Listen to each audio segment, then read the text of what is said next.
And I still knew Dreamer and Taz from the independents. I didn't know them that well, but I knew them when I was doing the Savoldis and all that. And I was friendly because they used to use me all the time because, Savoldi would job me out to Dreamer and Taz and all those guys. Me, Russ Money, Eric Fox, all of us. Remember those guys?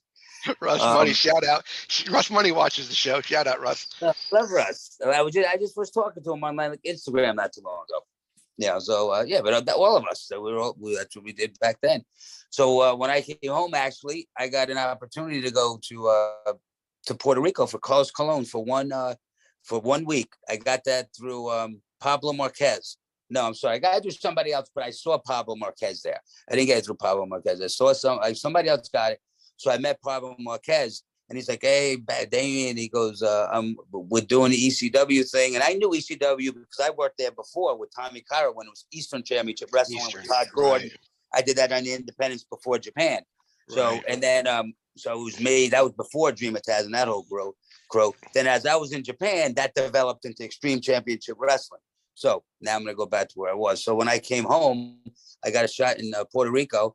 And I met Pablo. He's like, hey, I'm in ECW. I know Taz and Dream. I said, I know all those guys. Tell them I said hello, see if I can, tell them if they want to use me or whatever, because it was just getting going. This is like late 95, early 96.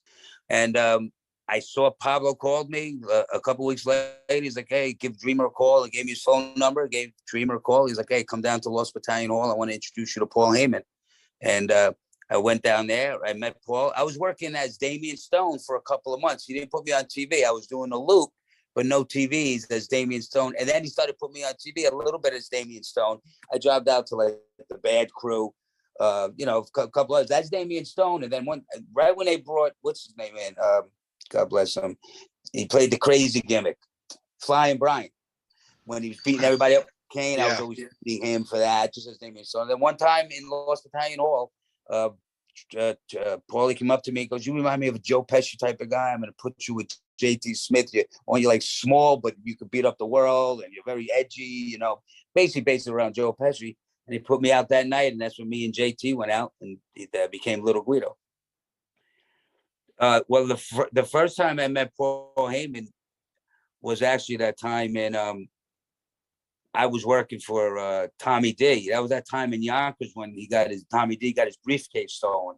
And I don't know if you remember that. Well, I was on that show, but I wasn't on Paul Heyman's, not his side, but I got brought in by Tommy D. It was a joint effort. Tommy D paid some guys, Paulie was paying some guys, ECW guys were there, Tommy Dreamer was there.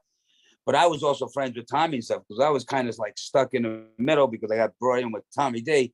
And now he was getting accused of stealing the briefcase. And now nobody can get paid, and that's where all the money was. So now I'm with Tommy, but now, we have no money, supposedly, because somebody stole the briefcase. Right. I don't know exactly what happened. So I met Paul there quickly. So then when this whole thing happened with Puerto Rico and Pablo and Dreamer said, come down to meet Paul at the time, I walk in the door, my first time I ever met him. I go, hey, how you doing? I'm Damian Stone. First word that I met, he goes, I know who you are. And he's like, how are you? How you doing? Thank you for being here. Hang out. We'll come talk to you or something like that. I forgot what it was. So that was my first time ever really talked to him. I didn't know they knew where I was, but Paul knew who everybody was. And I was doing independents for a couple of years, especially with the Savoldis I was on their like sports channel TV, which Paulie only lives and still does, I think, like 20 minutes from me. So he got the Savoldi TV, and he was, this is back in the 90s, early 90s. So just from that and him being who Paul Heyman is, he knows everything that goes on in the business. I fit in pretty easy. Tom got me in there, and I was friendly with Taz, and those guys always were good to me and nice to me. And then I met the Pitbulls, who were good to me, and then I met Shane Douglas, who was like one of the top guys there. Went to the gym with him a few times, and Sandman I knew because Sandman was there doing the smoking and the cane. But I knew Sandman when he used to come out back in the '92 with Todd Gordon in the swimsuit. So Sandman, I was friendly with him too. There, he had the surfboard. I wrestled him many times down there in all the sports bars. But he was like in a different group. The locker room was separated, and I got along with each group. It was like the crazy, the misfits, the guys that don't party too much, like get up early, go to the gym. The way to wrestling business. You got to travel with the people that do what you do. Otherwise it ain't gonna work. You got somebody that's on your page. That's great. That's great advice right there. That's great advice. So talk to me about the guys you were teaming with. But I'll give you a little history. A lot of people always think that I was the first FBI member because I was there the longest. But everybody's like, oh, the original. I'm not the original. The original member was J.T. Smith. When I came to ECW, he was doing the Italian thing without me. When Paulie came up with it a few months later, because I was there as Damian Stone, and he was doing the Italian thing, But and then Paulie a couple of months later came up with the "You're going to be his cousin" thing. So a little history there. J.T. Smith is actually the first member. Then I came in. Then we worked as a team for a while. And then the reason why we broke up, I don't know if people know this, is he quit. He moved to Virginia. So it wasn't like they got rid of him. He put his notice in, and his wanted wife, I don't know if he had a kid or whatever at the time, and him and his wife wanted to move, better job opportunity, whatever it was. So he quit. And then it was me by myself. And then they brought Tommy in, Rich first, and he was my manager. And then they brought Tracy Smothers in, and then the three of us went for a couple of years. And then things were changing, and the company was changing, and he released Tommy and Tracy, and then he ended up putting me on my own. That's when I started working with Tajiri and Super Crazy and all those three-way dances, and started doing singles for a while. Ali Graziano in, and then then they started bringing Tony Mamaluke in, and then that was the FBI for a while, and that was it. And still to this day, I'm actually still doing a lot of independence as that, people independents are picking up. So I'm very lucky to have those personas, and even Nunzio, still do it. I have my regular gig right now. So you don't rely on wrestling, but when the calls come in, make some extra money. Nice. Can we do a little word association with some of the guys you worked with in ECW? Just, you want to give me one word? You want to give me 10 minutes? Whatever you want, just whatever comes to the top of your head? Yeah. All right, Tajiri. One of my closest friends in the wrestling business from another country, and I have a couple of them, and maybe you say another name. That's a lot of words, but I have the history. This is going to be very hard for me because I've always got along. I never like doing these. Usually they're one word. I'm like, I can't even do it. But it's hard, I had a lot of friends, in the business. But I'm going to probably tell you about most of the same, Dreamer. One of my best friends in the business, and a guy I'll never forget, helped me numerous times. And even when there was times when they took him out of the business, I felt very bad for him. And when I say took him out of the business, they put him in the office. He was doing talent relations. I mean, he had a great job, right. But in his heart, he wanted to be in the business. But I'll always be very appreciative, and he's one word about. He's awesome with everybody. So I'm trying to think of one word you could describe Dreamer as, especially in my life, because we did for me. Right, Sabu. Much like RVD, I would say, but even harder. Sabu, you had to earn his respect. Very loyal. He's a very loyal person. I would say that for Sabu, loyal. Raven. Raven was a character. I became close with him towards the end of ECW, right before he was leaving. I had a lot of association with him, like when he came back, not so much when he was there. But he was always cool with me, a little nutty. You gotta be on your toes. But we had a good relationship. I never had an issue with him. Stevie. Another one. Great guy. He's the type of guy. If you like to go drinking, don't bother traveling with him. You got to be able to go get something to eat after the show. Travel to the next. He's great like that. Travel to the next show. Go to sleep. Get up early. First thing, go to the gym. So he's a gym buff, it's like gym buff. But loves fitness. Great guy.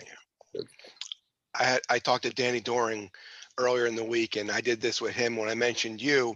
He said that you were the first guy to actually like open up and like make him feel like part of the locker room and help him out when he had nothing, when you didn't have to, and he always appreciates that. So I just want to let you know that.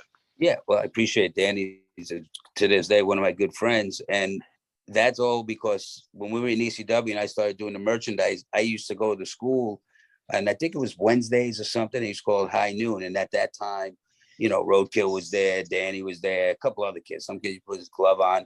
Chetty was there. That was like the class, and there was a bunch of other kids there too. And I'd work out in the ring with those guys and stuff like that. And I used to see that he used to try. He used to care. And you can say I didn't realize how good he was in football, how much he knows about football. I see coaching football. I've talked to him a lot about it.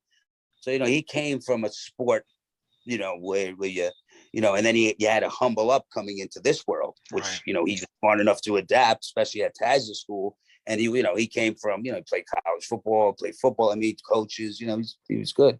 So I always liked him. He always worked hard. And I wouldn't say I went out of my way. That's what I just naturally did. And he was a good dude. Last one, Taz. Again, I just told the stories earlier when people listened to it. He was one of the ones that was very good to me in IWCCW. So when I went there, he was one of my first matches. I think we did like a tag match with him and his cousin versus me, and I believe it could have been Eric Fox, Russ, or whoever my partner was. And ever since that first match we had with him, he always had a temper and stuff. I was very lucky. He never had a problem with me. And then when I came back to ECW and I was coming down to work out the wrestling school, we started working out together and stuff. So I had a great relationship. Taz is different today than I think he was 20 years ago. And I think he'll be the first to tell you that. And it's just the way it is. If he wasn't like that, maybe he wouldn't be as successful today. And he's very successful. And if he wasn't the way he was and didn't have the reputation he did and just be a loner and on his own, he might not be doing what he's doing today. And it's quite obvious he's doing great. And I love him. He's always good to me. Nice. You always hear the same stories and the ECW. No one saw it coming. The last show was in Arkansas. You didn't get a heads up, and then before you know it, the doors are closed. I mean, but I want to hear from you. Like, how did it end? How did ECW end for you? Did you know anything beforehand? What was your? I was as close as I was to like with Tom and even Paul, because we always traveled together and stuff. I didn't really know. I had the feeling like everybody else. I knew going to Arkansas at that point. Easy, buddy. My dog wants to go out. Take it easy. I kind of had a feeling in my heart it was done. We all came out to the end. So I knew it was done then. I didn't exactly know the real deal. I didn't know what was going on. I don't know what Paul was doing at the time. Everybody, you have a million stories, but it is what it is. So, it was sad, I knew it was over. I knew I was never going to be wrestling there again. I knew it was done, but I didn't know 25, 30 years later, I've done 20,000 reunions. I'm still doing stuff with ECW. I'm doing something coming up. It just never goes away anyway. I'm booked in the arena twice coming up, and every time I go there for the past 12, 13 years, I'm like, this is probably my last time here. And I just never get out of there, And, that was the way it is. I just knew it was over. And I always get the same story, with, people always ask me about Paul, gave me my start in ECW. And when that was over, it took a couple of years. And then when he got his job, and I didn't really keep contact with him too much. In the very beginning, I did, because, I was trying to get in. And you know what? It was very hard. WCW closed down. ECW closed down. Market. W is the only thing in town. Paul, I think, tried to get me in and just couldn't. But sure enough, 2 years later, when I was working for Snapple and taking orders in CVS's, my phone rings and it's him. Congratulating me that I have a job. And I didn't talk to him in a year.